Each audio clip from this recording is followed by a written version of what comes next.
हरि ओम।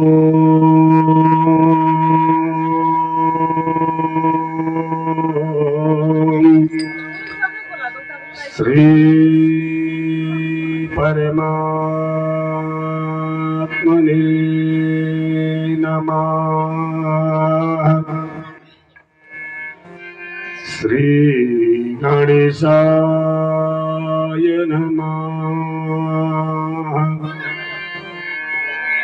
श्री गुरु चरण कमलेभ्यो नमः।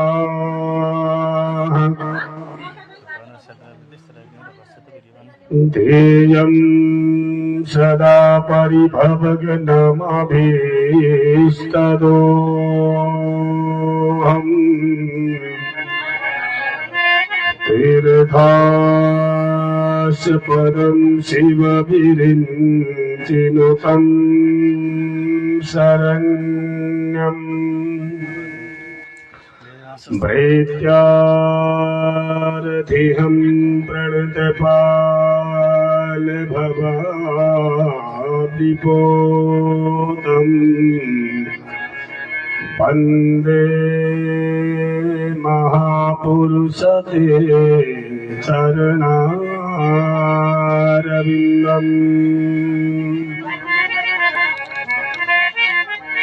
योऽन्तः प्रविश्य मम वाचमिमां प्रसुप्ताम् सञ्जीवयत्यखिलशक्तिधर सुधाम्न अन्यस्तहस्तचरणश्रवणत्वगादि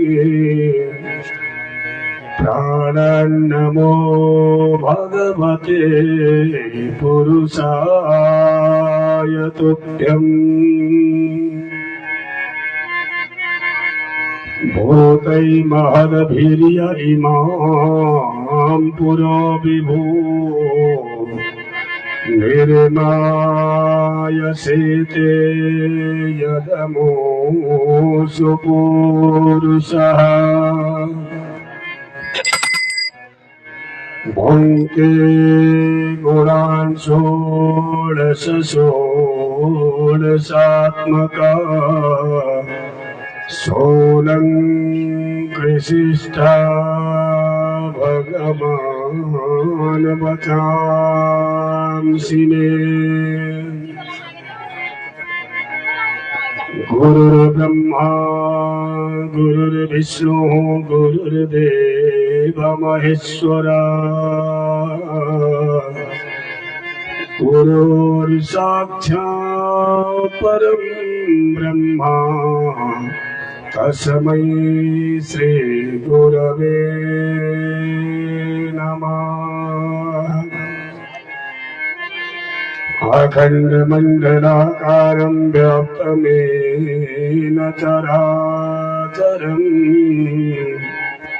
तत्पदं दर्शितं येन तस्मै श्री गुरवे नमः।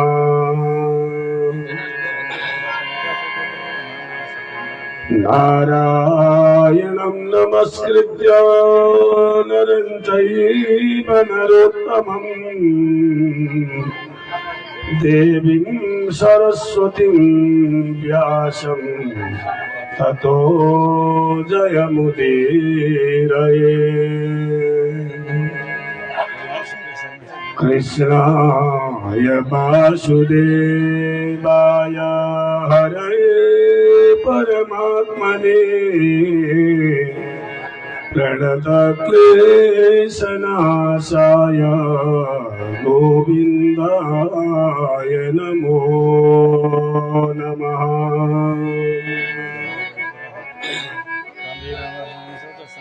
संकल्पले जगत को सब काम करने सृष्टिर पालन करी कन भार हरने बस्ने सदा हृदयमा सबका लुकेर गर्छौ प्रणाम हरिका पदमा झुकेर गर्छौ प्रणाम हरिका पदमा झुकेर हुन त मधुर मेरो छैन वाचार बाणी हुन त मधुर मेरो छैन वाचार बाणी तर पनि हरिगाथा भन्छु कर्तव्य ठानी तर पनि हरिगाथा भन्छु कर्तव्य ठानी जय जय श्री राधारमण हरि जय जय नवल किशोर जय गोपी चित्त चोर प्रभु जय जय माखन चोर बोले माखन चोर भगवान को वृंदावन बिहारी लाल को सद्गुरुदेव भगवान को लक्ष्मी नारायण भगवान को श्री सांब सदा शिव भगवान को भारत पशुपतिनाथ भगवान को गोखुरी गंगा को सिद्धपाथी भरा माता को भक्तवत्सल भगवान को समस्त ग्रामवासी नगरवासी भक्तिमती माताहरूको समस्त पिताजीहरूको आजको आनन्दको कर्ता परिवारहरूको समस्त गुरुवर्गहरूको भक्त भगवानको जय जय श्री राधे श्याम नमः पार्वती पतये हर हर हर महादेव शंभो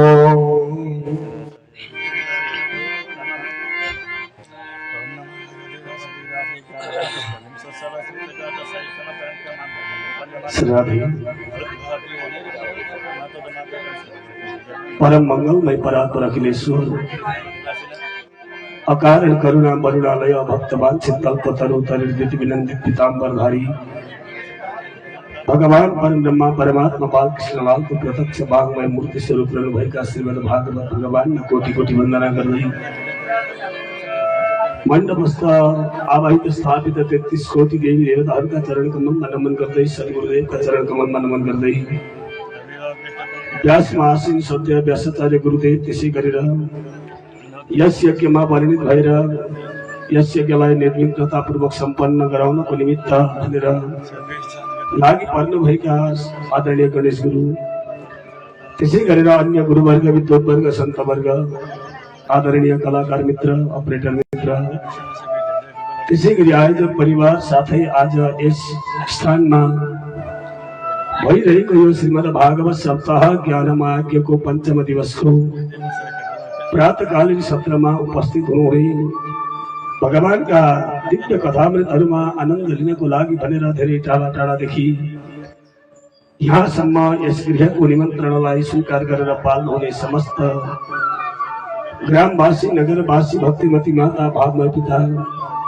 आमा बुबा दाजुभाइ दिदीबहिनी इष्टमित्र कुल कुटुम्ब छर छिमेकी साना साना भाइ बहिनीहरू उद्योगपतिहरू व्यापारीहरू जुन जुन राजनीतिक क्षेत्रमा लागेका राजनीतिज्ञहरू यहाँ जो जति उपस्थित हुनुभएको छ यहाँहरू सम्पूर्ण र जो आउँदै हुनुहुन्छ उहाँहरूलाई स्वागत गर्दै र जो घरमै बसेर सुन्दै हुनुहुन्छ उहाँहरूलाई पनि अझै स्वागत गर्दै गर्दै यहाँ उपस्थित रहनुहुने समस्त भक्तानुरागी भागवत प्रेमी सज्जन भागवत प्रेमी भक्तवृन्दहरूमा विशेष आयोजक परिवार, त्यस पछाडि हामी सम्पूर्ण टिम अनि यो दिव्य व्यास भक्ति मञ्चको तर्फबाट राधे राधे, जय श्री राधे, जय श्री कृष्ण। सबैले भनौँ राधे राधे।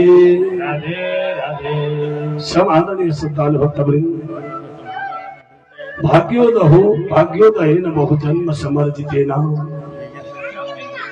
पूर्व जन्मका भाग्यका उदय भएपछि मात्रै यो जन्ममा हामीले यस्ता सत्सङ्ग रूपी यज्ञहरू पाउन सक्छौँ। पूर्व जन्ममा यदि हामीले कुनै त्यस्ता सत्कर्म नगरेका थियौँ भने त हामी मनुष्य, पहिलो नम्बर कुरा त हामीले मनुष्य जीवन नै प्राप्त गर्दैनथ्यौँ। यो मनुष्य जीवन अत्यन्तै अनमोल र पाएर खोजेर नपाइने जीवन हो। हेर्नुहोस्, गरुड पुराणमा पनि भगवान श्री विष्णुले गरुडजी महाराजलाई कथा श्रवण गराउने बेलामा भन्नुभएको छ, हे गरुड, यो संसारमा धन पनि फेरि कमाउन सकिन्छ अरे, जग्गा जमिन पनि फेरि जोड्न सकिन्छ अरे, घर पनि बनाउन फेरि सकिन्छ अरे, परन्तु यो मनुष्य शरीर प्राप्त गर्न फेरि पाइँदैन। न शरीरम पुनः पुनः, यो शरीर फेरि प्राप्त गर्न सकिँदैन। त्यसैले गर्दा समाधान श्रद्धालु भक्तवृन्द, यो मनुष्य जीवन पाएको बेलामा हामीले संसारकी मायाको यो चक्करमा परेर यिनै सन्तान छोराछोरीको पालन पोषण गर्दै मलाई कसैले केही भन्छ कि भनेर मनमा डर मान्दै यदि हामी जति समयसम्म हिँड्दछौँ, यो हाम्रो चोलाले भगवत प्राप्ति गर्न सक्दैन। त्यसैले गर्दा आज हाम्रो यो अवसर यस्तो प्राप्त गराइदिनु भयो हाम्रो भीमसेन कार्की बुवा, उहाँको सपरिवार भएर। यहाँले सर्वप्रथम त उहाँलाई धन्यवाद दिनुपर्दछ, किनभने यस्ता सत्सङ्ग गराउने व्यक्ति अत्यन्तै ठुला मानिन्छ। गर्ने भन्दा गराउने ठुलो हुन्छ। समाधान श्रद्धालु भक्तवृन्द, हामीलाई त निमन्त्रणा दिनुभयो, हामी आयौँ, 2-4 दिन, अब कति दिन राख्नुहुन्छ, 2-4 दिन समय हुन्छ, हामी बस्छौँ, त्यस पछाडि हामी त गइहाल्छौँ। तर हामी त गरिदिएर जान्छौँ, तर गराउने व्यक्ति त गए तापनि हजुरहरूका सामुन्यमा सधैँ रहनुहुन्छ। त्यसैले गर्दा आज बुवाको सपरिवार धन्य हुनुहुन्छ। भगवानको कृपा उहाँहरू माथि बर्सेको छ। यो कृपा अहिले मात्रै नभएर भोलिका दिनहरूमा पनि यस्तै सत्सङ्ग गर्ने उहाँको सद्बुद्धि भगवानले दिनुहोस्। यही आशीर्वचन हामी भागवत भगवानसँग माग्दछौँ। र आज विशेष दिन पनि हो। समाधान श्रद्धालु भक्तवृन्द, हाम्रो श्रीमद् भागवत महापुराणमा सबैभन्दा मुख्य दिन, हुन त सबै दिनहरू मुख्य हुन्छन्। कुनै पनि भागवतका कथा यस्ता छैनन् जति सुनौ त्यति सुनौ लाग्ने भागवतका कथा छन्। त्यसमा पनि आज जुन आराध्य देव भगवानका कथा हामी गर्दैछौँ, उनै भगवानको यो प्राकट्य हुने दिन भएका कारणले गर्दा आज अझै विशेष मानिन्छ यो दिनलाई।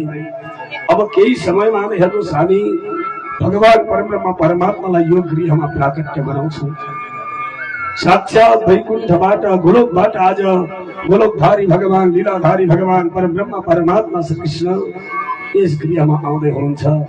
सबैजना यहाँले झाँकीका साथमा दर्शन त अवश्य गर्नुहुनेछ र नआउने भक्तहरूलाई पनि अझै निमन्त्रणा छ, यहाँहरू पनि आएर यो अवसर नगमाउनुहोस्, भगवानको दर्शन गर्नुहोस्, भागवती कथामा आनन्द लिनुहोस् भन्दै भन्दै अब आउनुहोस्, हामी धेरै समय विलम्ब नगरौँ। भगवानका कथा अलि रहेका छन्, त्यस कारणले गर्दा हामी कथामा नै आनन्द लिन्छौँ। सोभन्दा पूर्व एउटा भगवानका भक्ति सङ्गीतमा आनन्द लिएर यो विचलित भएर रहेको मनलाई पवित्र पार्छौँ। यो दिव्य मन मन्दिरमा भगवानलाई बसाउँछौँ। यो पवित्र भूमिमा आएर हामी बसेका छौँ, यसलाई वृन्दावन सम्झेर हामी बस्छौँ। अनि तत्पश्चात हामी भागवतका कथामा प्रवेश गर्दछौँ। आउनुहोस्, एउटा भक्ति सङ्गीत यहाँहरू अगाडि जो पूजनमा लाग्नु भएको छ, समाधान श्रद्धालु भक्तवृन्द, यहाँहरू हल्ला नगरिकन आनन्दले पूजा गर्नुहुन्छ अनि स्थान हेरेर गएर बस्नुहुनेछ। आउन सखी फुलबारीमा फुल टिप्न जाऊँ, आउन सखी फुलबारीमा फुल टिप्न जाऊँ, जाही जुही चमेलीको माला बनाऊ, जाही जूही चमेली को माला बनाओ सबैले गाउनुहुन्छ कृष्ण जी को गलामा सुंदर माला कृष्ण जी को गलामा सुंदर माला उनेर हामी लगाइदिउला उनेर हामी लगाइदिउला आउन सखी फुलबारीमा फुल टिप्न जाऊ आउन सखी फुलबारीमा फुल टिप्न जाऊ जाही जुही चमेली को माला बनाओ जाही जुही चमेली को माला बनाओ सयपत्री फूल को माला बनाओ श्री राधे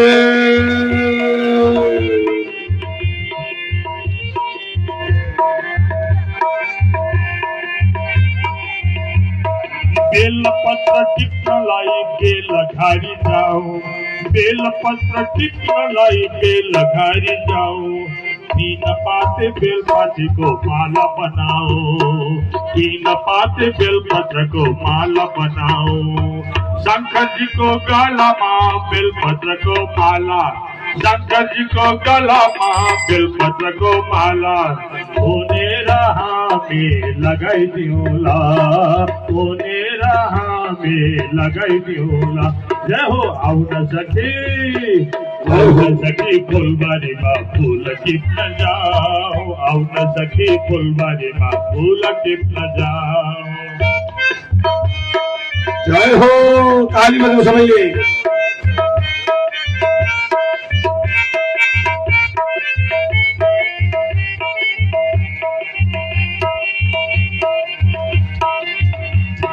साधु संत गुरुजनलाई रुद्राक्षको माला साधु संत गुरुजनलाई रुद्राक्षको माला 108 गनी हुनेर ल्याउला 108 गनी हुनी ल्याउला जप्ने छन् साधुले गरेर जप्ने छन् सन्तले गरेर ओम नमः शिवाय भनेर ओम नमः शिवाय भनेर आउन सखी फुलबारीमा फुल टिप्न जाऊ आउन सखी फुलबारीमा फुल टिप्न जाऊ जाही जुही चमेली को माला बनाओ जाही जुही चमेली को माला बनाओ जय हो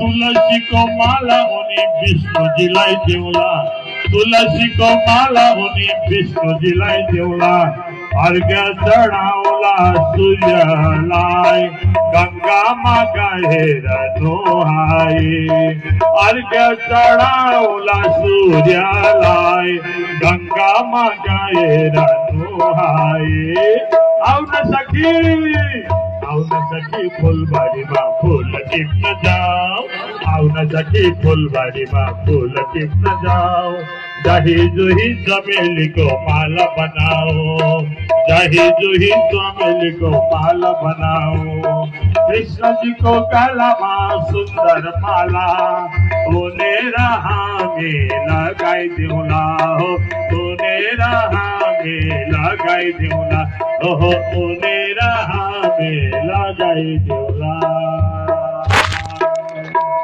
भक्तवत्सल भगवान को जय बोले कृष्णचंद्र भगवान को भागवत भगवान को जय जय आउनु समादर सत्तार भक्तवृन्द हामी भागवती कथामा प्रवेश गर्छौं हामीले श्रीमद् भागवतकी कथालाई श्रवण गर्ने क्रममा हिजोसम्मका कथामा श्रवण गरेका थियौं नैमिषारण्यको अब सबैजना यहाँहरू कलमल भाष्य निन्दा सम्पूर्णलाई परित्याग गरेर बस्नुहुन्छ कोही पनि बोल्नुहुन्न नैमिषारण्यको अत्यन्तै पवित्र पावन क्षेत्र जहाँ स्वर्ण गरेका 88 ऋषिहरू 1000 वर्षसम्म चल्ने गरी एउटा यज्ञ प्रारम्भ गर्नुभएको थियो त यज्ञ गर्दा गर्दै त्यसै बिचमा एकजना अत्यन्तै तेजस्विला व्यक्ति विद्वान व्यक्ति त्यहाँ आउनुभयो जो हुनुहुन्थ्यो सुतजी महाराज त तब शौनकादि ऋषिहरूले सुतजीसँग त्यहाँ 6वटा प्रश्न गर्नुभएको थियो। भगवान हामीलाई यो बताइदिनुहोस्, यो संसारमा जन्मेका जीवको अनि प्राणीको कल्याण कसरी हुन्छ? दोस्रो प्रश्न गर्नुभएको थियो भगवान परब्रह्म परमात्मा यत् कर्तुम् अन्यथा कर्तुम् जगदीश्वर हुनुहुन्छ भने त्यस्ता भगवान परब्रह्म परमात्माले अवतार किन लिनुहुन्छ? तेस्रो प्रश्न थियो भगवानले अवतार लिनुभयो भने हे प्रभु हामीलाई यो बताइदिनुहोस्, ब्रह्मा भगवानका कति अवतार भएर कुन अवतारमा भगवानले कस्ता कस्ता प्रकारका लीला गर्नुभयो? चौथो प्रश्न गर्नुभयो हामीसँग हे गुरुदेव समय अत्यन्तै कम छ अनि समय अत्यन्तै कम छ, हामीसँग शास्त्र अत्यन्तै धेरै छन्, त यी सम्पूर्ण शास्त्रहरूको सार के हो? पाँचौं प्रश्न गर्नुभएको थियो। यो जब भगवान शोधा प्रस्थान गरिबक्सेको थियो त त्यतिखेर हे गुरुदेव धर्म कम शरणम गतः, धर्म कसका शरणमा गएको थियो भनेर जुन प्रश्न गर्नुभएको थियो त्यही प्रश्नका उत्तर दिँदै हुनुहुन्छ सुतजी महाराजहरूलाई शौनकादि ऋषिहरूले त्यही प्रश्नको जवाब दिँदै हुनुहुन्छ। आज सप्तम दिनका दिन तक्षक रूपी नागले डसेर मर्नु परोस् भनेर श्राप परेका राजा परीक्षितलाई गंगाजीका तटमा राजा परीक्षितलाई सुखदेव स्वामीले यही राजा परीक्षित र सुखदेवजी महाराजका दिव्य संवादले भरिपूर्ण भएका यी भागवत रूपी कथाहरू हामी श्रवण गर्दै गर्दै आउने क्रममा हिजो चतुर्थ दिवसका दिन हामीले श्रवण गरेका थियौं षष्ठम स्कन्द र सप्तम स्कन्द अनि अष्टम स्कन्दका केही कथाहरू, जसमा समुद्र मन्थनका दिव्य कथाहरू हामीले श्रवण गरेका थियौं, जसमा 14 प्रकारका रत्नहरू निस्किए। सबैभन्दा पहिलो रत्न कालकूट नाम गरेको रत्न पैदा भयो। भगवान भोलेनाथले गलामा लगेर त्यो विषलाई पान गरेर नीलकण्ठ बन्नुभयो। अन्तिममा धन्वन्तरी भगवानले राधे राधे अन्तिममा धन्वन्तरी भगवानले अमृतको कलश लिएर निक्लिनुभयो। त्यस पछाडि ती दैत्यहरूले लिएर भागेपछि मोहिनी रूप अवतार धारण गरेर भगवानले देवताहरूलाई अमृत पान गराइदिनुभयो। देवताहरू अत्यन्तै बलशाली भए। त्यस पछाडि दैत्यहरूको स्वभाव त्यसै पनि आक्रोशित हुन्छ, उनीहरू देवताहरूसँग युद्ध गर्न भनेर राधे राधे युद्ध गर्न भनेर आउँदाखेरि बिचारा देवताहरू सबै अमृतपान पिएर अमृतपान गरेर बलिया भइसकेका थिए। देवताहरूका अगाडि दैत्यको केही पनि लागेन। ठुलो देवासुर संग्रामका साथमा दैत्यहरूलाई परास्त देवताहरूले गरिदिनुभयो। सबै दैत्यहरू गए आफ्ना गुरु शुक्राचार्य भएको ठाउँमा। गुरुदेव यो अनर्थ भयो, आज भगवानले छल गरेर सारा देवतालाई अमृतपान गराउनु भयो, हामी दैत्य हेरेका हेरे भयौं भनिसकेपछि अक्षोही मन्त्र विद्याका शक्तिद्वारा शुक्राचार्य गुरुले पुनः जीवित गरिदिनु भयो। दैत्यहरूलाई राधे राधे पुनः जीवित गरिदिनु भयो। अब त यतिसम्म गरिदिनु भयो कि देवताहरू आफ्नो स्वर्गमा गएर बसिरहेका थिए। यति बलशाली बनाइदिनु भएछ, पुनः गएर स्वर्गमा आक्रमण ती दैत्यहरूले गरे, स्वर्गलाई परास्त गरे। पछि गएर बलि स्वर्गका राजा बने। बलि गएर स्वर्गका राजा बनाइदिनु भयो शुक्राचार्य गुरुले। अब बलिले स्वर्गको राज्य सञ्चालन गर्न थाले। देवताहरू त्राइमाम भएर भगवानका शरणमा गए। अब त्यही बेलामा शुक्राचार्य गुरु बलिका दरबारमा पुग्नुभयो। स्वर्गमा गएर भन्नुभयो, बलि देख्यौ गुरुको चमत्कार कति हुन्छ, गुरुको शक्ति कति हुन्छ। आज तिमीले देख्यौ, आज अमृत पान गरेका देवतालाई मैले भगाएर तिमीलाई यो स्वर्गको राज्य सुम्पेको छु। त्यसैले गर्दा अब हेर बलि, अझै पनि तिमीले यो गतिलाई स्थिर बनाउन चाहन्छौ, सधैँभरि बस्न चाहन्छौ भने एउटा उपाय छ। एउटा काम यदि तिमीले गर्यौ भने, त्यो कर्म सम्पन्न गर्यौ भने तिमीलाई यो स्वर्गको सिंहासनबाट कसैले पनि च्युत गरेर खसालेर भगाउन सक्दैन। गुरुदेव भन्नुहोस् मैले के गर्नुपर्छ भनेपछि शुक्राचार्य गुरुले भनिदिनु भयो, हे बलि अब तिमीले यो स्वर्गको सिंहासन प्राप्त गर्न नै चाहन्छौ भने जाऊ, अब गएर तिमीले 100वटा अश्वमेध यज्ञ गर। तिमीले यदि 100वटा अश्वमेध यज्ञ गर्यौ भने त्यो 100वटा अश्वमेध यज्ञ गर्ने सक्ने व्यक्तिले गरेका व्यक्तिले स्वर्गको सिंहासनमा बस्न पाउँछ। त्यस कारणले तिमीलाई कसैले हटाउन सक्दैन, जाऊ गएर यज्ञ गर। गुरुदेव भन्नुहोस् अब म त्यसो भए कहाँ गएर यज्ञ गरौँ त? कहाँ गएर मैले यज्ञलाई सम्पादन गर्न सक्छु त भन्दा शुक्राचार्य गुरुले भनिदिनु भयो, हे बलि नर्मदा नदीका तटमा एउटा भृगु कच्छप नाम गरेको तट छ। भृगु कच्छप नाम गरेको तट छ। त्यो तटमा बसेर ब्राह्मणहरूलाई लिएर गएर तिमीले अश्वमेध यज्ञलाई प्रारम्भ गर। हुन्छ गुरुदेव, म जान्छु, म यज्ञ प्रारम्भ गर्दछु भनेर सारा ऋत्विज ब्राह्मणहरूलाई लिएर बलि नर्मदा नदीका तटमा यज्ञ गर्न भनेर गए। उता गएर बलिले यज्ञ प्रारम्भ गरे। अब यता सबै देवी देवताहरू भगवानका शरणमा गएका छन्, त्राहीमा प्रभु हामीलाई बचाउनुहोस् दैत्यहरूबाट। भगवानले भन्नुभयो, के भयो यस्तो यस्तो भयो, सबै वृत्तान्त बताइसकेपछि त्यसो भए तिमीहरूले चिन्ता नगर, त्यसको उपाय मसँग छ, केही गरौँ। भगवानले आश्वासन दिनुभयो देवताहरूलाई।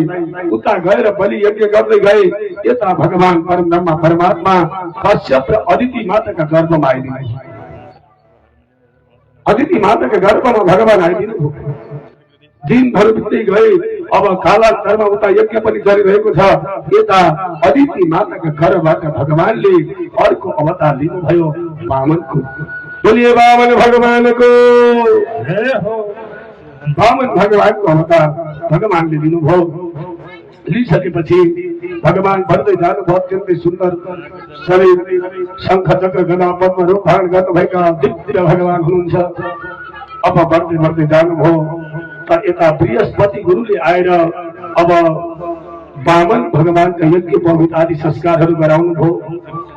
गराइसकेपछि अब जब वामन भगवानले बृहस्पति गुरुलाई भिक्षामा लगेर ती केही भिक्षामा आएका सामग्रीहरू अर्पण गर्न लाग्दा त्यतिखेर बृहस्पति गुरुले भन्नुभयो, हे वामन भगवान, आज मलाई हजुरले एक दुई बोरा चामल लिएर भिक्षामा टार्न खोज्नु भएको होला। मलाई यो हजुरको चामल रूपी भिक्षा यहाँ चाहिँदैन। मलाई यो भिक्षाको आवश्यकता छैन।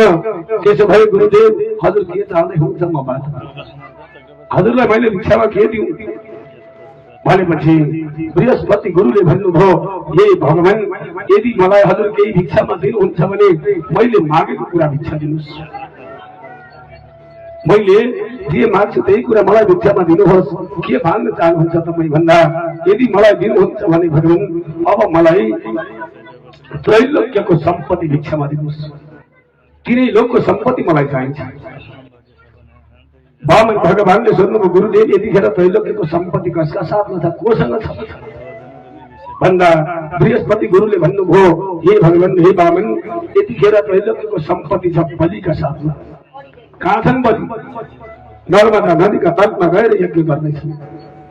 त्यसो भए गुरुदेव चिन्ता नगर्नुहोस्, हजुरको भिक्षा मैले अब अवश्य प्रदान गराउँछु। हजुरले कुनै चिन्ता गर्नु पर्दैन भन्नुभयो। त्यस पछाडि हातमा कमण्डलु बोक्नु भएको छ, खराउ लगाउनु भएको छ, पाउमा कम्मरमा पोटुकी बाँध्नु भएको छ। अब दिगम्बर भेष धारण छ भगवानको।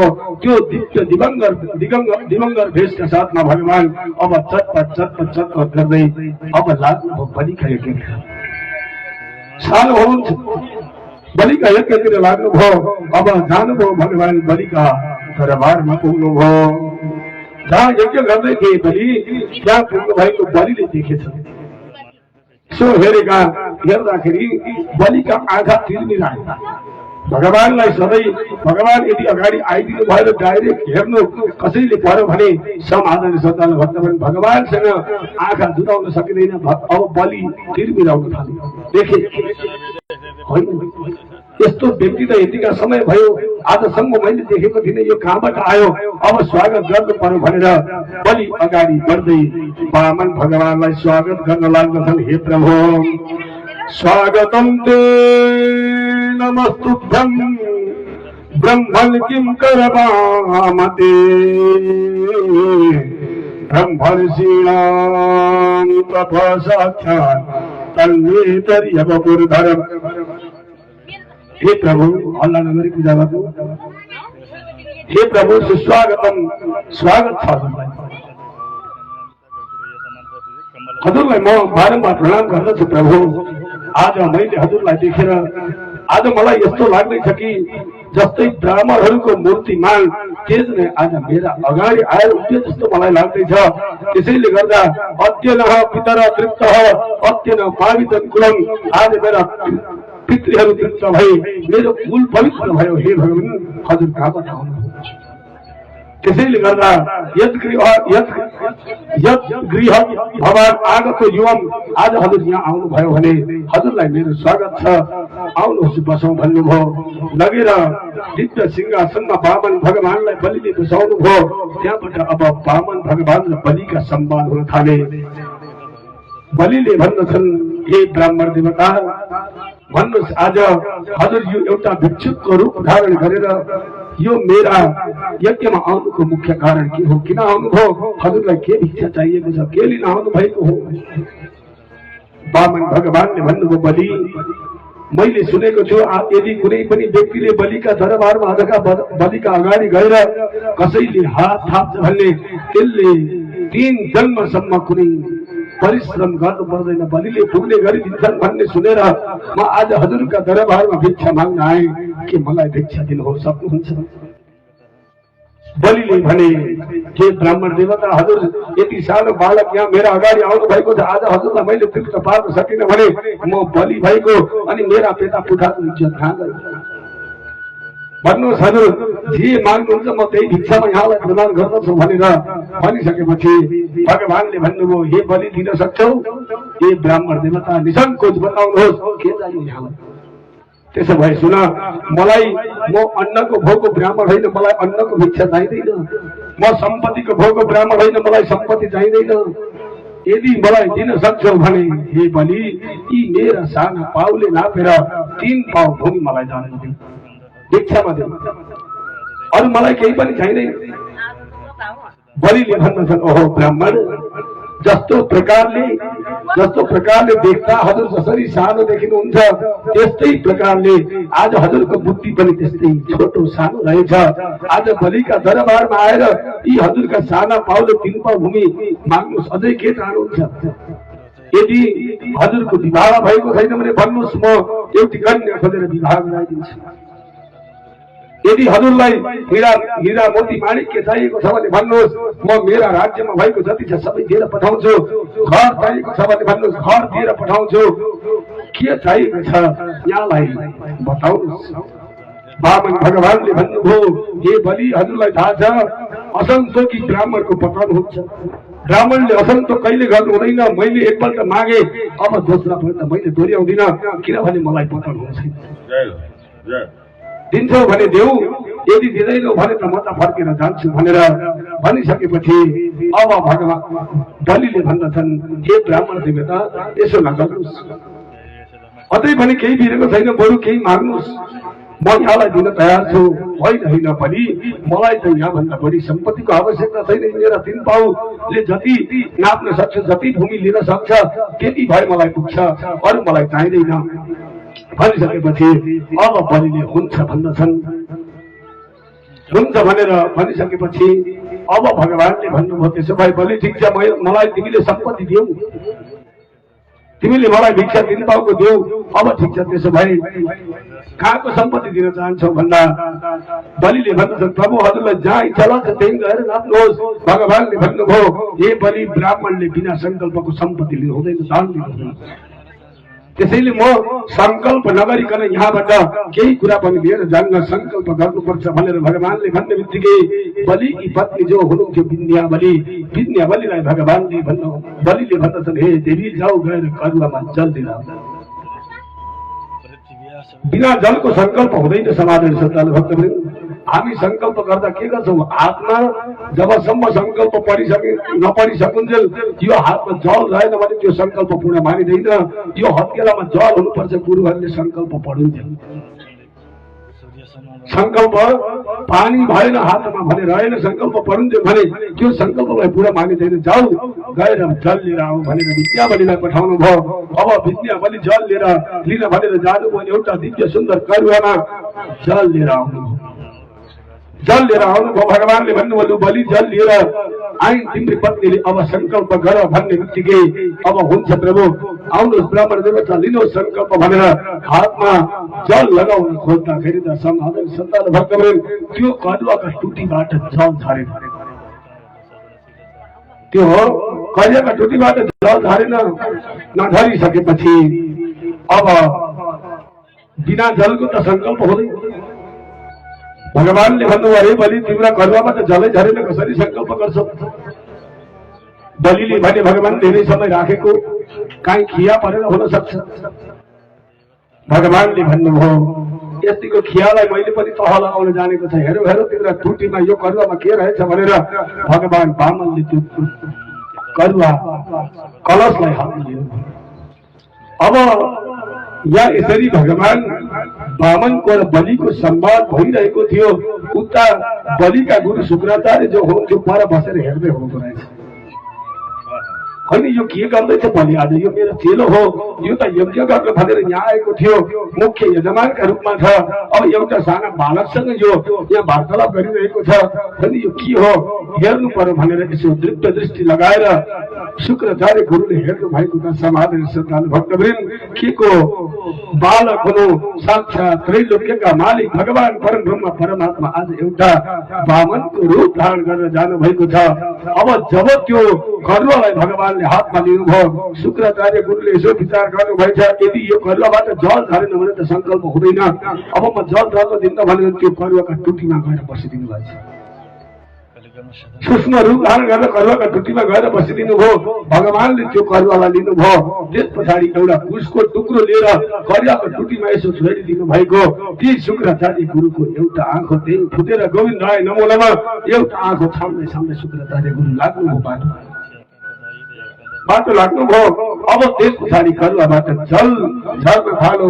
भगवान परम ब्रह्म परमात्माले 3 पाउ भूमिको संकल्प बलिबाट लिनुभयो। संकल्प पूर्ण हुने बित्तिकै भगवानको विराट स्वरूप प्रकट गर्नुभयो।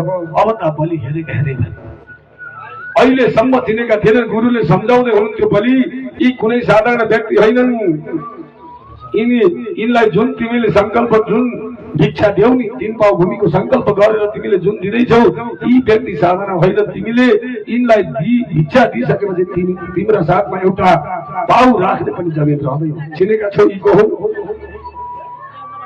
गुरुदेव मैले चिनेको छैन जोसुकै हुन् तर मेरा अगाडि आएका यी ब्राह्मण हुन्। यी ब्राह्मण होइनन्।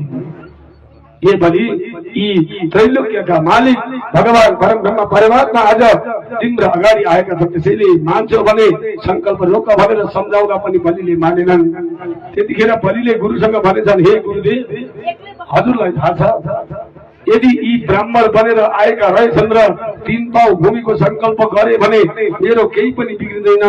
यदि यी भगवानै बनेर त्रैलोक्यका मालिक बनेर आएका रहेछन् भने पनि म कति सौभाग्यशाली भई हे गुरुदेव आज त्रैलोक्यका मालिकका हातमाथि आफ्नो हात राखेर मैले दान गर्न पाउँदैछु। म कति सौभाग्यशाली भई त्यसैले मलाई नरोक्नु भन्नुभयो। यता संकल्प पूर्ण भयो। भगवानले विराट रूप धारण गर्नुभयो। अब भगवानको नाप्ने जमिन नाप्ने प्रक्रिया सुरु भयो। बलि हेरिरहेका छन्। भगवानले अब एउटा पाउ 3 पाउ भूमिको संकल्प छ। एउटा पाउ भगवानले यो पृथ्वी भन्दा उँधो धसाइदिनु भएको के मात्रै थियो। यो पृथ्वी भन्दा तलका अतल वित्तल सुत्तल तलातल महातल रहातल र पातल गरेका 7 लोकलाई एकै पाउमा नापिदिनु। 7 लोक भगवानले एकैपल्टमा नापिदिनु भयो। अब अर्को पाउ आकाश मार्गतिर उठाउनु भयो भगवानले। यो पृथ्वी भन्दा माथिका 7 लोक भू भुव म जल तप सत्य आदि गरेका 7 लोकलाई पनि नागेर भगवानको पाउ यहाँसम्म पुगेछ कि माथि ब्रह्माजी जहाँ बसिरहनु भएको थियो ब्रह्मलोकमा त्यो ब्रह्मलोकमा कमण्डलमा जल लिएर बस्नु भएका ब्रह्माजीका कमण्डलमा गएर भगवानको पाउ ठोकिएछ। पाउ ठोकिएपछि त्यो ब्रह्माजीका कमण्डलमा जल थियो। त्यो जल छतल्केर तल झरिसकेपछि त्यो जलले कतै यताउता हिँड्ने ठाउँ पाएन। नपाइसकेपछि त्यो जलका धारा तल आएर 4 भागमा विभाजन भयो। चक्षु अलकनन्दा भद्र आदि गरेका 4 धाराहरू त्यहाँ ब्रह्माजीका कमण्डल भरिकाबाट झरेका जलहरूका धारा भए। जो ती 4 धारा मध्ये चार धारा मध्ये जो अलकनन्द नाम गरेको धारा थियो ब्रह्माजीका कमण्डलबाट झरेको जल, त्यही धारा अहिले पनि गन्धमादन पर्वत गोमुखबाट हुँदै गंगाजीले आज सारा भारतवर्षलाई पवित्र पार्दै बहिरहनु भएको छ। त्यो कमण्डुका ब्रह्माजीका कमण्डलबाट झरेको जल गंगाजी भएर अहिले पनि बगेर सारालाई पवित्र पार्दै हुनुहुन्छ। दुई पाउमा सारा नाच्नु अब छैन, पृथ्वी पनि छैन, आकाश पनि छैन, पाताल पनि छैन। संकल्प कतिको छ त? 3 पाउ भूमिको छ। अब अर्को पाउ राख्ने कहाँ? ठाउँ छैन। भगवानले भन्नुभयो बलि मलाई तिमीले 3 पाउको संकल्प गरेका थियौ। एउटा कुरो समाधान श्रद्धालु भक्तवृन्द, कुनै पनि मनमा संकल्प गरिएको छ भने त्यो संकल्प हामीले पूर्ण गर्नै पर्छ। यो जन्ममा गर्न सकिएन भने पनि पछि माथि गएर पनि गर्नुपर्छ। संकल्प त्यति ठुलो कुरा हुन्छ। 3 पाउ भूमिको संकल्प गरेका थिए, 2 पाउमा सबै सकिएपछि अब काहीँ केही रहेन भगवानलाई दिनका लागि। बलि अत्यन्तै दुखी भएर उभिए। भगवानले भन्नुभयो बलि तिमीले 3 पाउको संकल्प दिएका थियौ, दिन्छौ भने देऊ, होइन भने भनेर नागपास ल्याएर भगवानले टुई पारेर बलिलाई नागपासमा पारिदिनु भयो। लु यो बसिरहेको बाँधिदिनु भयो। अब नागपासमा बाँधिएका बलि भगवान अगाडि हुनुहुन्छ। अब नागपासका साथमा भगवानसँग बलि वार्तालाप गर्न थाले, भन्न थाले, हे भगवान अब मलाई बताउनुहोस् यो संसारमा हजुरले सम्पत्ति जुन बनाउनु भयो सम्पत्ति कसको थियो प्रभु? भगवानले भन्नुभयो यो सम्पत्ति त मेरो थियो। त्यसो भए यो मलाई बताइदिनुहोस् प्रभु, यो संसारमा धन ठुलो हुन्छ कि धनवाला ठुलो हुन्छ? सुन्दै हुनुहुन्छ? राधे राधे। के भने मैले? धन ठुलो कि धनवान ठुलो? यो संसारमा धन ठुलो हुन्छ कि धनवाला? धन ठुलो त्यति बेला हुन्छ समाज शब्दले भक्तवृन्द जुन धनवालाले कमाउँछ, होइन?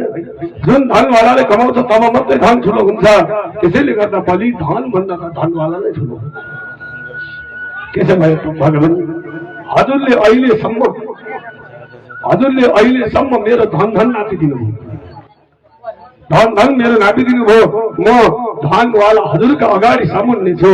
त्यस कारणले गर्दा अब हजुरले त्यो तेस्रो पाउ भूमिको संकल्प जो छ त्यो म धनवालाका शिरमा हजुरको पाउ राखेर त्यो संकल्प पूर्ण गर्नुहोस् भन्ने बित्तिकै भगवानले नागपासबाट खोलिदिनु भयो।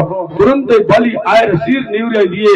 त्यस पछाडि भगवान परमब्रह्म परमात्माले भन्नुभयो हे बलि देव तिम्रो शिर भनेर माग्नुभयो। तुरन्तै भगवानले तेस्रो पाउ भूमिको संकल्प बलिका शिरमा राखेर त्यो संकल्प पूर्ण गर्नुभयो। जुन दिन भगवानले हे बलि देव तिम्रो शिर भनेर भन्नुभएको थियो त्यसै दिनदेखि देउसी खेल्ने प्रचलन चलेर आयो। आउनुहोस् हामी पनि थोरै बेर देउसी खेलेर अगाडि बढ्दछौँ। नारायण गुरु थोरै बेर धेरै बेर नखेलौँ। अब देउसी खेल्ने भट्याउनेलाई के गर्नुपर्छ बुवा सुन्दै हुनुहुन्छ? देउसी खेल्ने भट्याउनेहरूलाई के गर्नुपर्छ यसो गएर टिका टाला हजुरले देउसी खेल्नु गर्नुहोला। त्यस पछाडि हामी अगाडि बढ्छौँ। झिलिमिली एक को झिलिमिली फूल को झिलिमिली भागवत को झिलिमिली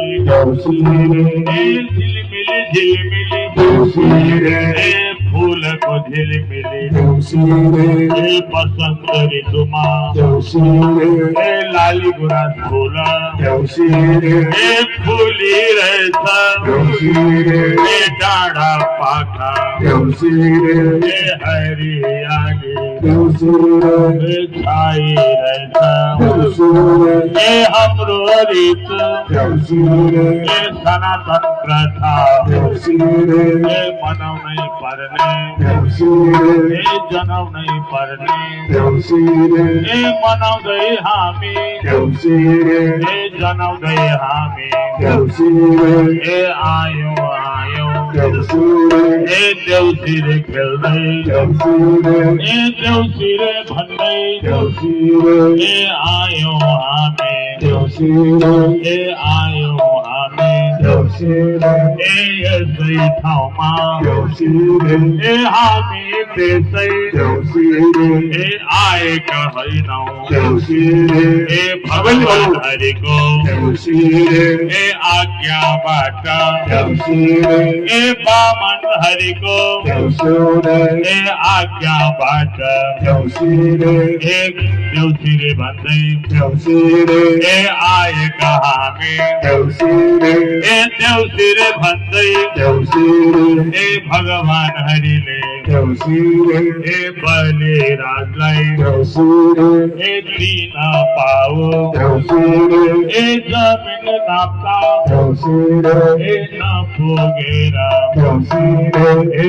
एक पाओ ए कारको भने ए भन्दाखेरि ए बलिराजले ए आफ्नो शिर ए न्युराइदिए ए भगवानले पनि ए देउसिर भन्ने ए भन्नु भयो ए आफ्ना पावन ए चरण कमल ए बलिराजको ए शिरमा ए राखिदिनु भयो ए यस्तै उस्तै ए रितले गर्दा ए हामीहरू ए देउसिरे खेल्दै ए कार्तिक मासमा ए कार्तिक मासमा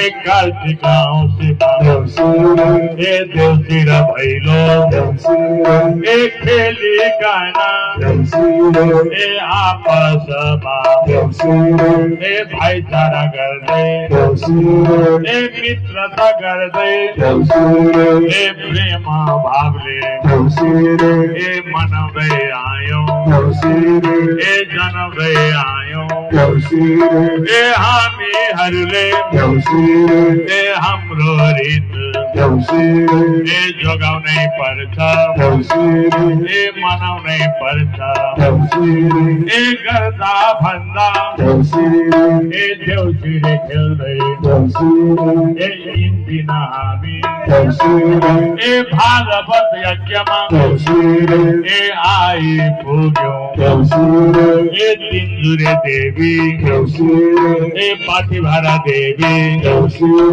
ए पाँच पोखरी ए बढ्दै बढ्दै ए यसै पावन ए भूमिमा ए घृतको घरमा ए श्रीमद् भागवत ए यज्ञमा आयो ए यज्ञमा आए ए कीर्तन गर्यौं ए कथा सुन्यौं ए यहाँ आउँदा ए यहाँका जनमन ए कति राम्रा ए भक्त रहेछन् ए कर्ताहरू ए त्यस्तै गरी ए भगवान हरिका ए भक्त रहेछन् ए आफ्ना पितृ ए हरू सबैको ए उद्धारार्थ ए श्रीमद् भागवत ए यज्ञ आयोजना ए गरिकन ए सबै गाउँले ए नर नारी ए जुटाइकन ए धुमधामसँग ए सम्पन्न भएको ए हामीले हेर्यौं ए हामी पनि ए खुसी भए ए सामेल भयौं ए कथा भन्ने ए गुरुजीहरूको ए मधुर कण्ठबाट ए कथा सुन्दा ए धन्य भयौं ए सबैजना ए खुसी भएको ए देख्दामा फेरि ए पितृहरूको ए आशीर्वाद आशीर्वाद बाट ए भगवान हरि को ए कृपा बाट ए यो सबै भएको ए महसुस गर्यो ए सबै गुरुको ए हामीले हेर्दा ए अत्यन्त दिव्य ए पठन पाठन ए यजन पूजन ए भइरहेको देखे ए साउन्ड सिस्टम ए असाध्यै मिठो ए ध्वनि रहेछ ए डाँडा काँडाका ए देवी देउराली ए प्रसन्न रहेछन् ए गाउँ भरिका ए नर नारीहरू ए खुसी भएछन्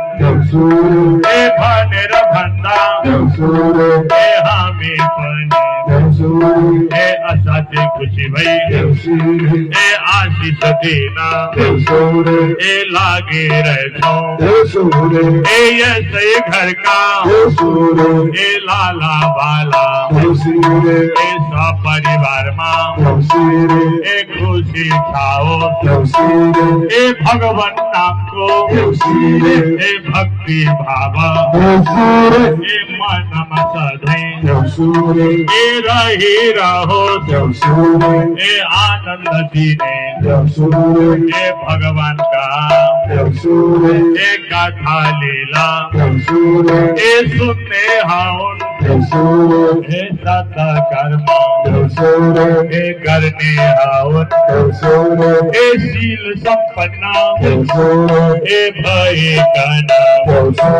ए जगभरि ए नाम कीर्ति फैलाउने ए भएर हुन् ए यसै कुलका ए कुल देवले ए रक्षा गरून् ए घृत कौशी गोत्रका ए समस्त पितृ ए खुसी भए ए भगवत धाम ए गइरहुन् ए भगवत धामबाट ए सन्ततिहरूलाई ए आशीर्वाद दिउन् ए यसै गाउँमा ए सबै नर नारीको ए उन्नति प्रगति ए भइरहोस् ए भइरहोस् ए भन्दै भन्दै ए सबैको कल्याण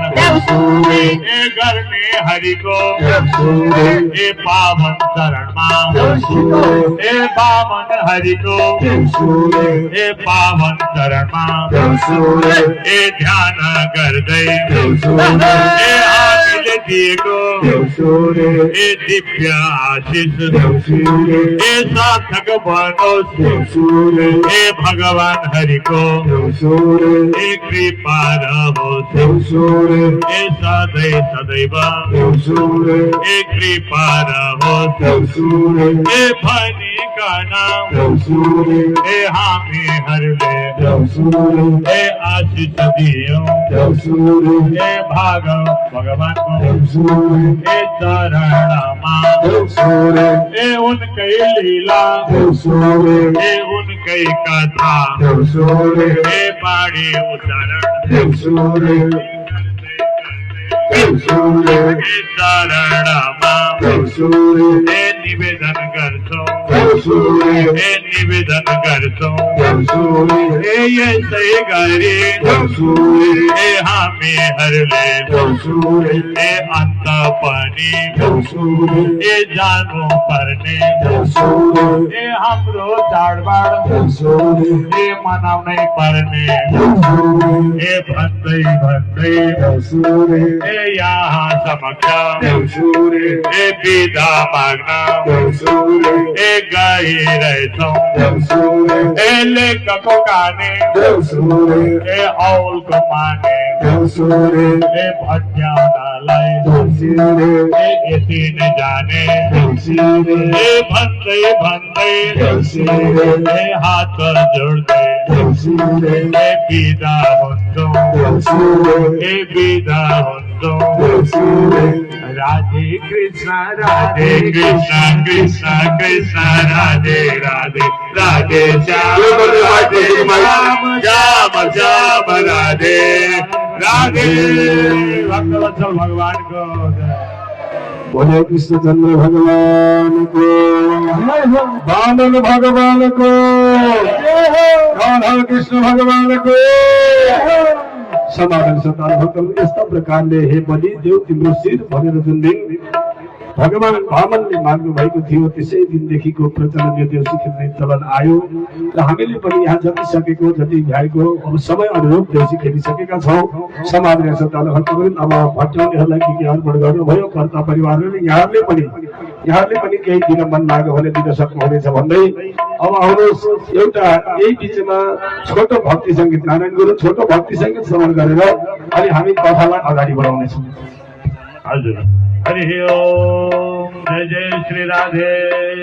हजुरहरू जति आउँदै हुनुहुन्छ ग्रामवासी भक्तवृन्दहरू हामीसँग अलिकति ठाउँको अभाव भएका कारणले गर्दा सबैजना सकेसम्म मिलेर बसौँ। यतापट्टि यहाँ साउन्ड सिस्टमका छेउमा कुर्सी राखेका छन्, यी कुर्सी हटाएर त्यहाँनिर भुइँमा बस्ने प्रबन्ध मिलाउनु हुनेछ। आयोजक परिवारहरूले यहाँ जो बस्नु भएको छ यतापट्टि यो सबै हटाएर यहाँ भुइँमा बस्ने प्रबन्ध मिलाउँ।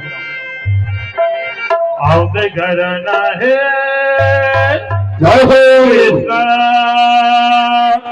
तिम्रै छ सम्झना आउँदै गर्न हे कृष्ण तिम्रै छ सम्झना आउँदै गर्न हे कृष्ण तिम्रै छ सम्झना सबैले ताली होइ त ताली आउँदै गर्न हे कृष्ण माखन बेसरी खाँदै गर्न हे कृष्ण माखन ल्याइदिन्छौ खाँदै गर्न हे कृष्ण माखन ल्याइदिन्छौ हरि आउँदै गर हे प्रभु जय हो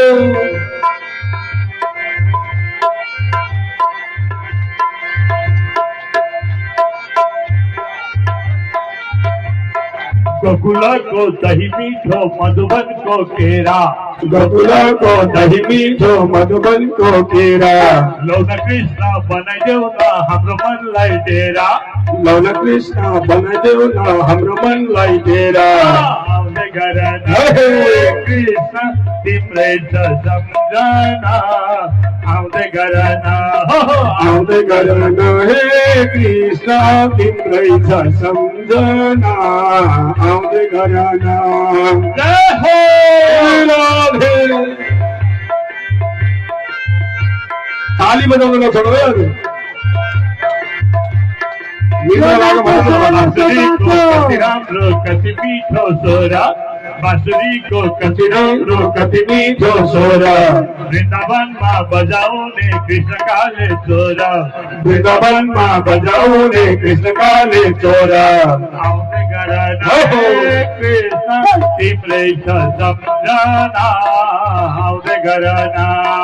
आउँदै गर्न हे कृष्ण तिम्रै छ सम्झना आउँदै गर्न हे कृष्ण तिम्रै छ सम्झना आउँदै गर्न हे कृष्ण तिम्रै छ सम्झना आउँदै गर्न हे कृष्ण माखन ल्याइदिन्छौ खाँदै गर्न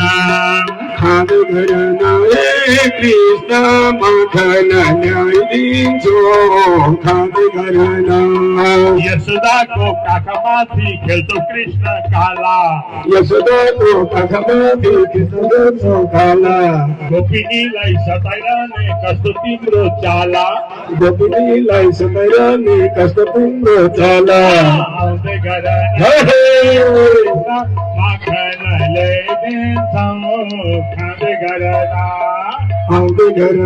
हे कृष्ण माखन ल्याइदिन्छौ खाँदै गर्न आउँदै गर्न हे जय हो हरि बोल कृष्ण चित्रैछ सम्झना आउँदै गरना हो खाँदै गरना हे कृष्ण खाँदै खाँदै गरना हो आउँदै गरना आहा खाँदै गरना ओहो आउँदै गरना आउँदै गरना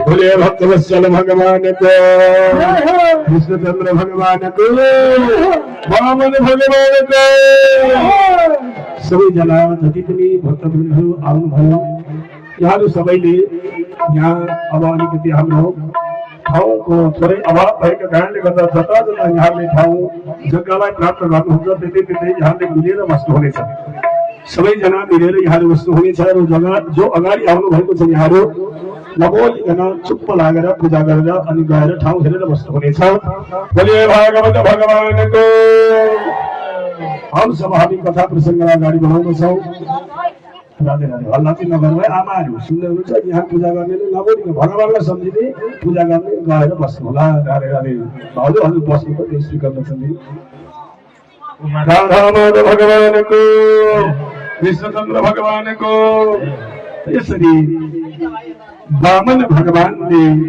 बलिलाई गएर 3 भावमा सारा भूमि नापिदिनु भयो र अब त्यहाँबाट बलिलाई भन्नुभयो बलि अब तिमीले यो ठाउँलाई छोडेर जाऊ अब तिमीलाई मैले एउटा लोकको व्यवस्था गरिसकेर आएको छु त्यहाँ गएर तिमीले बस्नुपर्छ भनेपछि अब बलिले भन्दछन् प्रभु मलाई कहाँ हजुरले प्रभु व्यवस्था गर्नुपर्छ भन्दा जाऊ बलि तिमीले पाताल लोकमा गएर सुतल लोकमा गएर बस्नु भनेपछि त्यतिखेर बलिले भने भगवान यदि मलाई हजुर पठाउँदै हुनुहुन्छ भने हजुर पनि मेरो साथमा जानुपर्छ अब यदि मेरो सम्पत्ति त यहाँले लिदिनु भयो भने अब म पनि हजुरलाई अन्तिममा केही माग्न चाहन्छु माग बलि के चाहन्छ भन्दा बलिले भने भगवान जहाँ मलाई जुन राज्य दिएर पठाउँदै हुनुहुन्छ त्यो राज्यको द्वारपाल भनेर हजुर बस्दिनुपर्छ भनेर जब भनेपछि अब भगवान साथलाई लिएर बलि गए लोकमा गए त्यस पछाडि अब गएर भगवान परब्रह्म परमात्मा द्वारपाल भएर बस्नुभयो बलि भित्र गएर राज्य गर्न थाले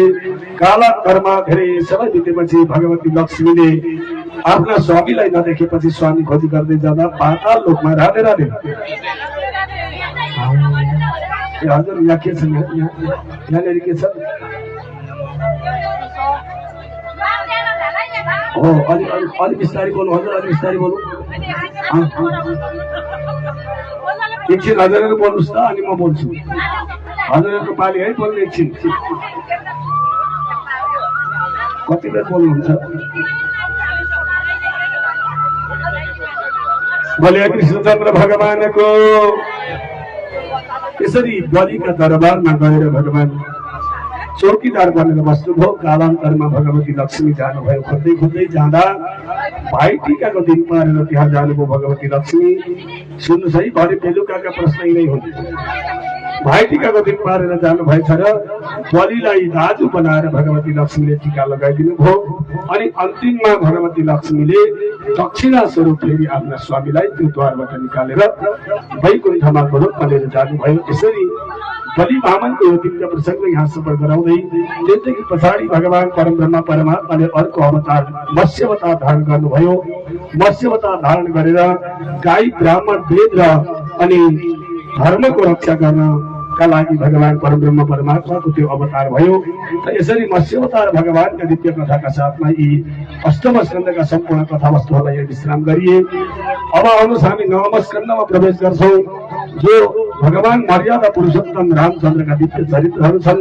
जो 1 अध्यायदेखि लिएर 14 अध्यायसम्म अब हेरौँ समयको पाबन्दी हेर्दै हामी अगाडि बढ्दछौँ समय हामीसँग अत्यन्तै छोटो छ आउनुहोस् भगवान रामचन्द्रका कथा गर्नुभन्दा पूर्व कुनै भगवान परब्रह्म परमात्मा राम श्री रामचन्द्र भगवानलाई स्मरण गरौँ श्री राम जय राम जय जय राम श्री राम जय राम जय जय राम श्री राम जय राम जय जय राम श्री राम जय राम जय जय राम श्री राम जय जय राम श्री राम जय राम जय जय राम श्री राम जय राम जय राम श्री राम जय राम जय जय राम मंगल भवन मंगल हारी मंगल भवना मंगल हारी मंगल भवन मंगल हारी मंगल भवना मंगल हारी जब औषध शरथ अजर बिहारी जब औषध शरद अजर बिहारी श्री राम जय राम जय जय राम श्री राम जय राम जय जय राम श्री राम जय राम जय जय राम श्री राम जय राम जय जय राम श्री राम जय राम जय जय राम श्री राम जय राम जय जय राम श्री राम जय राम जय जय राम श्री राम जय राम जय जय राम श्री राम जय राम जय जय राम श्री राम जय राम जय जय राम श्री राम जय राम जय जय राम श्री राम जय राम जय जय राम श्री राम जय राम जय जय राम श्री राम जय राम जय जय राम श्री राम जय राम जय जय राम श्री राम जय राम जय जय राम श्री राम जय राम जय जय राम श्री राम जय राम जय जय राम मंगल भवने मंगल हरि नमो सदसरथ अजर बिहारी मंगल भवने मंगल हरि नमो सदसरथ अजर बिहारी मंगल भवने मंगल हरि नमो सदसरथ अजर बिहारी मंगल भवने मंगल हरि नमो सदसरथ अजर बिहारी श्री राम जय राम जय जय राम श्री राम जय राम जय जय राम श्री राम जय राम जय जय राम श्री राम जय राम जय जय राम श्री राम जय राम जय जय राम श्री राम जय राम जय जय राम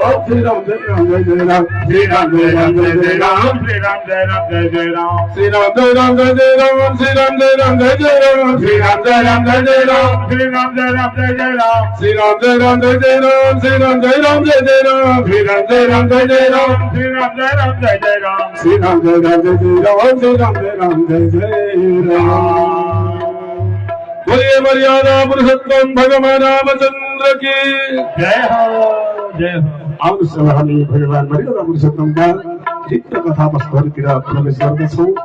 सबैजना शान्त भएर विराजमान हुनुहुन्छ। केही समयमा नै यहाँ भगवान परब्रह्म परमात्माको प्राकट्य उत्सव हुँदैछ। सबै शान्त भएर बस्नु भयो। हजुर यहाँ अगाडि नानीहरू पूजा गरेर निक्लेर गएर बस्नु। हजुरहरू सबै अब अगाडि केही समय बसौँ है। समय आएपछि यहाँ आएर हामी पूजा गर्नेछौँ। भगवान राधे राधे। भगवान श्रीमान नारायण का नाभि कमलबाट पितामह ब्रह्माजी प्राकट्य हुनुभयो। होइन त बुवा हो नि। नाभि कमलबाट पितामह ब्रह्माजी प्रकट हुनुभयो। त यिनै ब्रह्माजीका पुत्रका रूपमा मानस पुत्रका रूपमा मरीची कश्यप आदि गरेका पुत्रहरू हुनुभयो। अब यिनैका पुत्रमा गएर अगाडि वैवस्वत नाम गरेका मनु अनि पुरुरवा आदि गरेका राजाहरूको प्राकट्य भयो। यिनैका वंशमा अगाडि गएर इच्छाको नृग सरियाती दिष्ट धृष्ट करुषका नरिष्यन्त प्रसिद्ध नभग अनि कवि आदि गरेका 10 भाइ छोराहरू यिनका वंशमा गए। कसकामा त भन्दा कश्यप अनि मरीचिका वंशमा। अब यी 10 भाइ मध्ये राधे राधे यी 10 भाइ मध्ये जो त्रिशत्र नाम गरेका छोरा हुनुहुन्थ्यो, यी 10 भाइ एक समय पढ्नका लागि भनेर गुरुकुलमा जानुभएछ। राधे राधे सुन्नु है। गुरुकुलमा जानुभयो। गुरुकुलमा गइसकेपछि गुरुकुलको धर्म हो त्यहाँ केही न केही सेवा गर्नुपर्छ। सेवा गरेपछि त्यहाँ पढ्नका लागि केही धन सम्पत्ति खर्च हुँदैन। सन्तहरूको सेवा गर्ने, गौ सेवा गर्ने, के मिल्छ काम त्यही काम गर्ने। अब यी त्रिशत्र पनि जानु भएछ गुरुकुलमा। गुरुकुलमा जान त्रिशत्रलाई काम मिलेछ गाईको सेवा गर्ने। सुन्दै यहाँ अगाडि चाहिँ चुप्प लाएर बस्नु। गाईको सेवा गर्ने काम त्रिशत्रलाई मिल्छ। वशिष्ठ गुरुको आश्रममा जानुभएको थियो। गएर त्रिशत्रलाई वशिष्ठ गुरुले भन्नुभयो, हे बाबु तिमी आएछौ विद्या अध्ययन गर्न, ठिक छ। अब तिमीले गौ माताको सेवा गर्नु।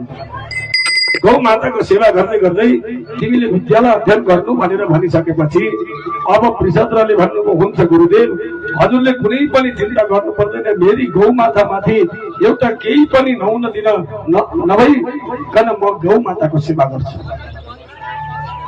भनेर भनिसकेपछि वशिष्ठ गुरुले हुन्छ बाबु राम्रोसँग तिमीले गौ सेवा गर्नु, राम्रो तरिकाले तिमीले गौ सेवा गर्नु हुन्छ भन्नुभयो। भोलिपल्टदेखि वृषभ र गाईहरूको सेवा गर्न थाल्नु।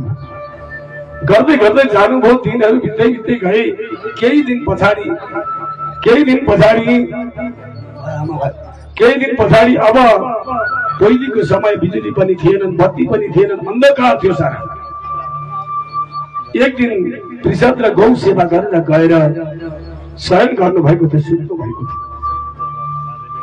सुत्नु भएको थियो, अन्धकार थियो, रात सबै केही देखिँदैन थियो।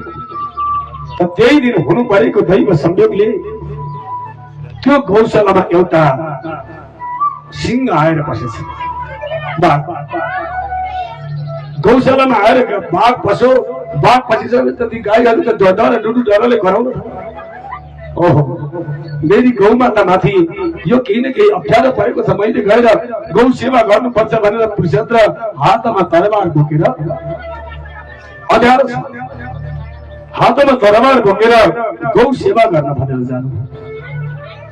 नभन्दै गएर यसो हेर्नुभएको बिचारा गौ माताहरू ज्वरोले थरथर कामदै डर ढुडु गरेर कराइरहेका छन्। मलाई चाखलास भनेर त्यो हातमा लिएर गएको तरबार उठाएर के वृषभले त्यो बाघमाथि, त्यो सिंहमाथि हिर्काउनु भएको के थियो। सिंहको पनि कान त काटेछ। सिंह कान काटेपछि डरले भागो, तर तरबार परेछ अर्की एउटी कपिला गाईमाथि। कैली गाई माथि परेछ त्यो तरबार त आज वृषभका हातबाट त्यो कैली गाईको पनि हत्या भयो। बाघको कान काट्यो, भागिहाल्यो। ती कपिला गाईको पनि हत्या गरे। अब उनलाई थाहा छैन, वृषभलाई थाहा छैन। रात्रिको समय उहाँले सोच्नुभयो मैले बाघलाई मारेर आएँ भन्नुभयो, आएर सुत्नुभयो। भोलिपल्ट बिहान भएपछि उठेर जानुभयो। उठेर गएर हेर्दा त बाघको त कान मात्रै छ, कान मात्रै छ। कपिला गाई भुतुक्कै मरेकी छ। यी पञ्चोग्र पापा धर्मकारिण क्रूर पिशाचैव निर्दयाश्चै, यो सबैभन्दा गौ हत्या भनेको उग्र पापमा पर्छ। 5 प्रकारका उग्र पापहरू हुन्छन्। गो हत्या गर्नु, ब्राह्मणको वध गर्नु, स्त्रीको वध गर्नु, लुला लङ्गडाको वध गर्नु, मतवालाको वध गर्नु, यी उग्र पापमा पर्दछन्। त्यो मध्ये आज वृषभलाई लाग्यो उग्र पाप, गौ हत्या। अब गाई त मरेपछि वृषभले विचार गर्नुभयो, अब मलाई गुरुदेवले नछोड्नु हुने भयो भन्ने विचार गर्दै आएर गुरुका पाउमा पर्नुभयो। गुरुदेव, आज मैले नगर्ने काम गरेँ, नगर्ने के गरेँ भन्दा गौशालामा बाघ बस्यो। गएर बाघलाई मार्न खोज्दा मैले कपिला गाईको हत्या गरेँ। गुरुदेव, बाबु, आज तिमीले एउटा गुरुकुलमा आएर एउटा गोमाता माथि पनि तिमीले रक्षा गर्न सक्दैन भने के को विद्या अध्ययन गर्छौ? जाऊ, मैले तिमीलाई श्राप दिए, अब तिमीले शूद्र बनेर घुम्नु पर्छ। शूद्रले विद्या अध्ययन गर्न सक्दैन, शास्त्र पढ्ने अधिकार छ। जाऊ, तिमीले शूद्र बन्नु पर्छ भन्ने बित्तिकै अब वृषभ हात जोडेर भन्न लाग्नु, गुरुदेव, यति ठुलो मलाई श्राप नदिनुहोस्, किनभने म त विद्या अध्ययन गर्न गुरुकुलमा आएको थिएँ। आज म शूद्र बने भने मैले कसरी विद्या अध्ययन गर्ने? त्यसैले मलाई विद्या अध्ययन गर्न सक्ने बनाइदिनुहोस् भन्दा अब वशिष्ठ गुरुले भन्नुभयो, बाबु, मैले दिएको श्राप त फिर्ता हुँदैन, तिमी शूद्र अवश्य बन्छौ, तर शूद्र बने तापनि तिम्रो भगवान प्रतिको भक्ति अटल रहनेछ, तिम्रो कल्याण हुने अवश्य हुनेछ भन्नुभयो। त्यस पछाडि वशिष्ठ त्यो गाई दिइरह्यो। यता वृषभ अब वशिष्ठ गुरुलाई छोडेर शूद्रको योनि धारण गरेर जङ्गलमा भौतारिन थाल्नुभयो। कालान्तरमा शूद्र योनि भए तापनि भगवत भक्ति प्रतिको ज्ञान अनि भाव उहाँमा भएका कारणले गर्दा अधोगति भएन, भगवानका श्री चरणमा वृषभ जानुभयो। अब यिनै वृषभका वंशमा अगाडि गएर सरियाती नाम गरेका राजा हुनुभयो। अब यो सरियातीको दिव्य कथा छ। अनि यिनै सरियातीका वंशमा अगाडि गएर अम्बरीश नाम गरेका राजा हुनुभयो, नाभाग हुनुभयो। एकजना नाभाग, जसले चाहिँ भागै पाउनु भएन, उसको नाम थियो नाभाग। 3 जना दाजुभाइहरू हुनुहुँदो रहेछ राधे। 3 जना दाजुभाइहरू हुनुहुँदो रहेछ नाभागहरू। एक दिन अब 3 जना पहिले यो अंग्रेजीको शिक्षा थिएन। पहिले अंग्रेजीको शिक्षा थियो। त्यो कसरी थियो त भन्दा वैकल्पिक रूपमा मात्रै थियो। पहिले जति बच्चाहरू ब्राह्मण कुलमा जन्मिथे तिनीहरूले संस्कृत पढ्न गुरुकुलमा जानै पर्थ्यो। अब यी नाभागहरू पनि 3 भाइ हुनुहुन्थ्यो। 3 भाइ पढ्नका लागि भनेर गुरुकुल जानुभएछ। राधे राधे। चुप लागेर बस्नु। यतापट्टि अलिक बढी हल्ला हुन्छ, मुहीँतिर चाहिँ फेरि यो साइडमा यो दक्षिणपट्टिको साइडमा हजुरहरू चुप लागेर बस्नु। अब 3 जना पढ्न भनेर गुरुकुलमा जानुभयो। अब कसैको दिमाग अलिक तेजिलो हुन्छ, छिटो पढिन्छ। कसैको दिमाग अलिक बाक्लो हुन्छ, त्यसलाई पढ्न अलिक गाह्रो हुन्छ। अब पढ्दै पढ्दै जानुभयो। 3 जना एकै ठाउँमा बसेर अब 2 जना जो दाजुहरू हुनुहुन्थ्यो, दाजुहरूले जति पढ्दा पनि फलामको चिउरा चबा जस्तो दिमागमा आउन सकेन। अब यो पढेर काम रहेनछ, बरु गएर हलो जोड्नुपर्छ भनेर 2 भाइ दाजुहरू चाहिँ गुरुकुलबाट फर्केर घर आउनुभयो। वृद्ध बाबा हुनुहुन्थ्यो घरमा। अब ती कान्छा जसको नाम थियो नाभाग, ती नाभाग गुरुकुलमै बसेर पढिरहेन भनेपछि विद्यामा पारङ्गत पनि भए। अब यता दाजुहरू घर आएछन् र माता पिताका सल्लाह बमोजिम घरमा आएर विवाह बन्धनमा बाँधिए। दिदी भाइ विवाह बन्धनमा बाँधिए। अब विवाह बन्धनमा बाँधिसकेपछि केही दिन पछाडि अब घरमा त्यही न अलिअलि झै झगडा हुन थाल्यो। ती 2 भाइले गएर पिताजीलाई भनेछन्, पिताजी अब हामीलाई अंश दिनुहोस्, हामी यसरी एकै ठाउँमा बस्न सक्दैनौँ, हामीलाई अंश दिनुहोस्। पिताजीले भन्नुभयो, बाबु हो यो के भन्दैछ तिमीहरूको भाइ कहाँ पढ्न गएको, गुरुकुलमा गएको आएको छैन। अब भाइ नआइकन तिमीहरूलाई मैले अंश कसरी दिनु? भाइ आउन देऊ, त्यस पछाडि दिनु। होइन पिताजी, भाइको अंश अलग्गै राखिदिनुहोस्, हामीलाई दिनुहोस्, हामी गरी खान चाहन्छौँ। अब पिताजीले भनिदिनु भयो, हे बाबु त सबैभन्दा जेठो छोरो होस्।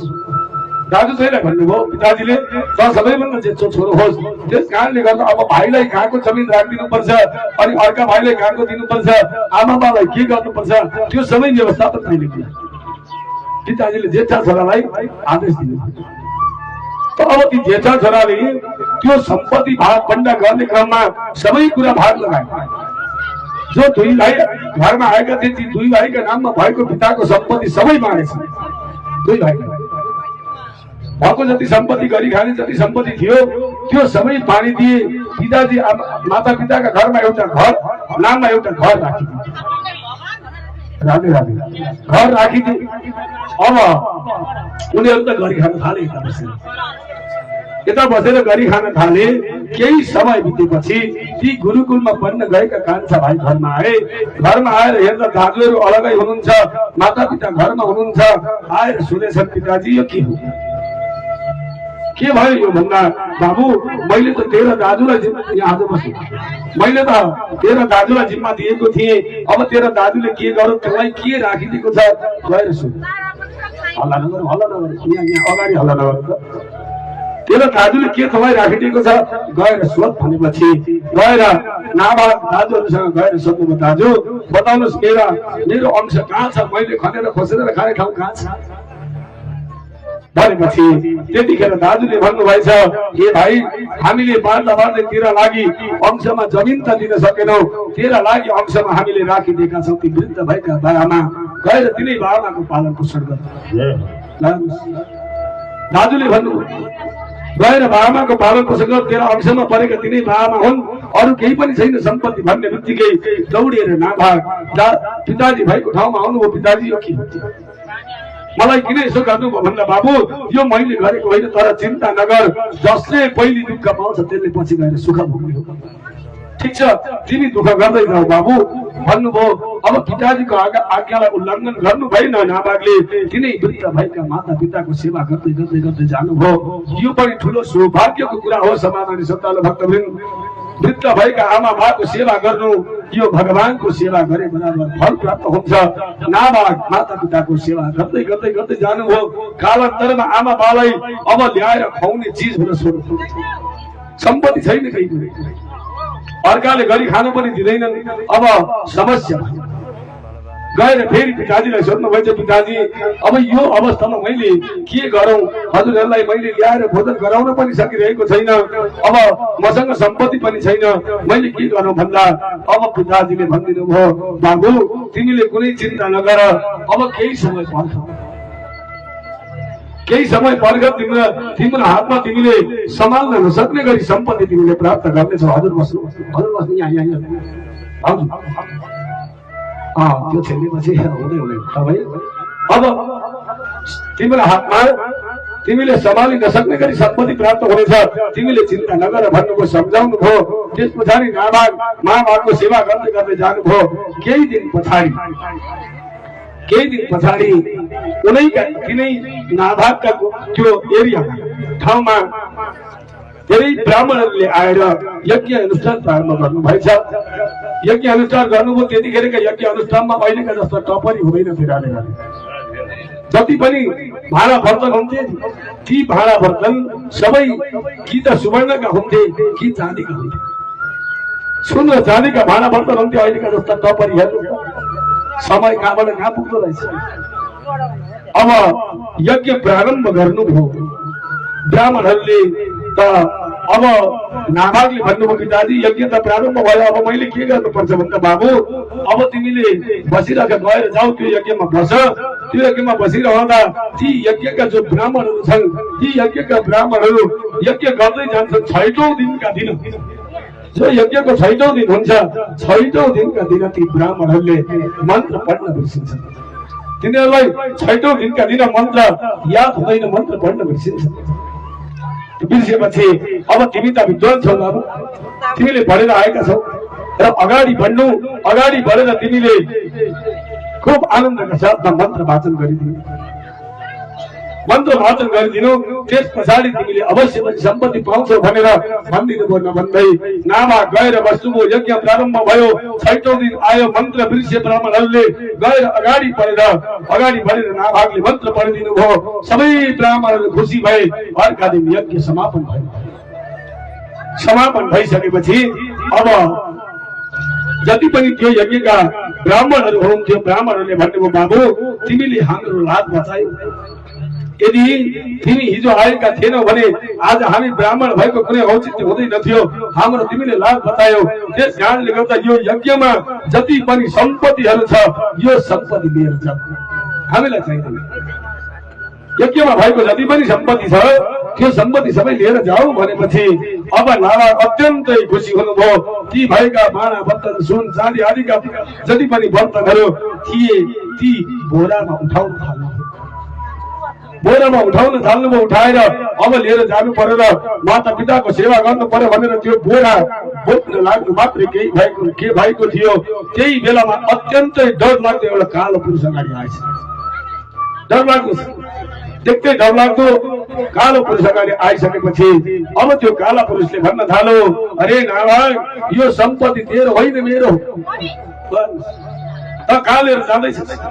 नाभागले भन्नुभयो, हजुरलाई मैले चिनेको छैन, हजुर को हुनुहुन्छ, परन्तु यो सम्पत्ति यी ब्राह्मणहरूले हजुरलाई होइन मलाई दिनुभयो। यो सम्पत्ति मेरा माता पिताको सेवा गर्नका लागि मलाई दिनुभएको हो। त्यस कारणले गर्दा यो सम्पत्ति हजुरको होइन मेरो हो।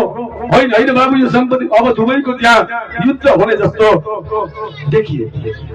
देखेपछि ती काला पुरुषले भनेछ, बाबु यो सम्पत्ति कसको हो तिमीले अहिले एकछिनमा थाहा पाउँछौ। जाऊ गएर तिम्रो पिताजीलाई सोधेर आऊ।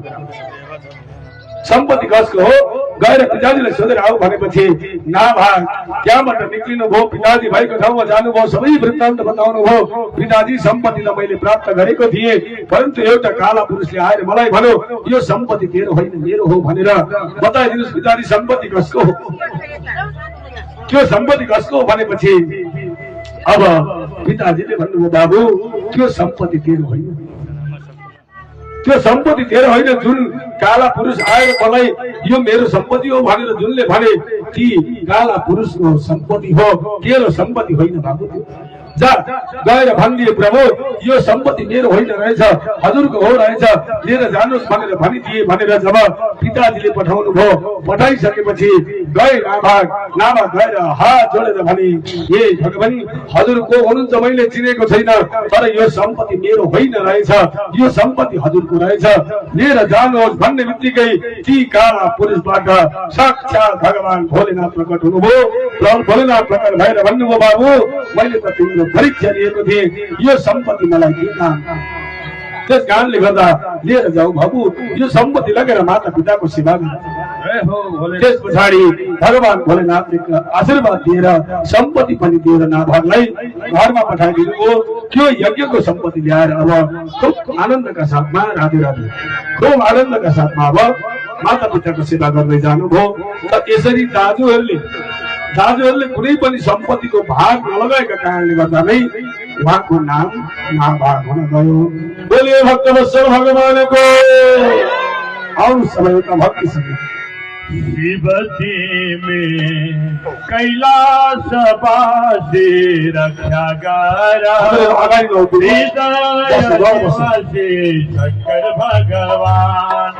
शंकर भगवान अज्ञानी हमिलाई देव वरदान।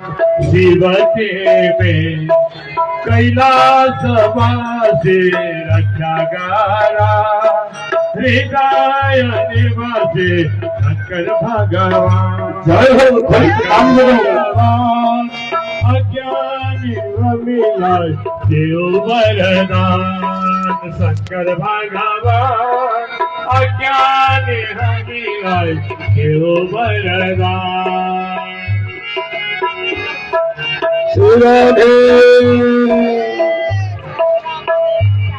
खाली बताऊं सबको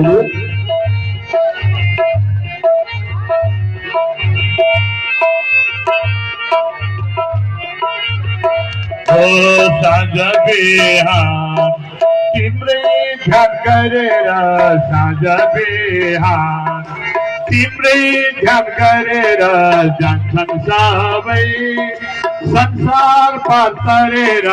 शंकर भगवान अज्ञानी हामीलाई देऊ न ज्ञानदान। शंकर भगवान अज्ञानी हामीलाई देऊ वरदान। जय हो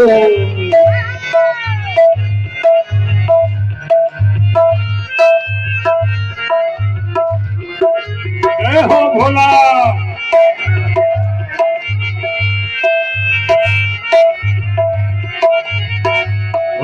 ऋषि मुनि तिम्रै ध्यान गर्दछन्, ऋषि मुनि तिम्रै ध्यान गर्दछन्। दीन दोषी शरणमा पर्दछन् शंकर भगवान।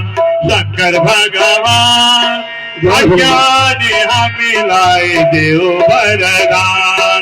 शंकर भगवान अज्ञानी हामीलाई देऊ वरदान।